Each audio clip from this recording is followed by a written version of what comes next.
You know, LASIK, PRK, great procedures, vision correction, been around for over 25 years, but you know, there are problems. Some of these go bad. They can have poor vision, they can have double vision, they can have terrible night glare, they can have complete regression.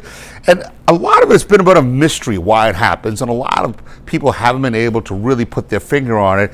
We've done a lot of research over the years, and we've really figured out that a lot of these are really because the original laser system itself, or the original laser procedure, or the original surgeon decentered. In other words, it did a correction that wasn't directly on center of the cornea and it was off center.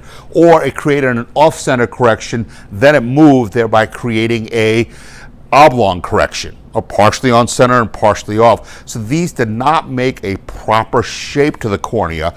And then what also happens is the corneal epithelium tries to actually fill that in a little bit, because now you got an irregular cornea, and that can make it worse as well. So these irregular corneas come from a poorly done, and it could be machine, it could be surgeon, it could be various reasons, original procedure that has to be reconstructed, and we can reconstruct that cornea to make a completely round, normal shape again, to get rid of all those irregularities. Just like the distortion from a bad camera lens, we can make a system, your ocular focusing system, work normally again, so you actually get better than you probably would have even gotten from the original surgery.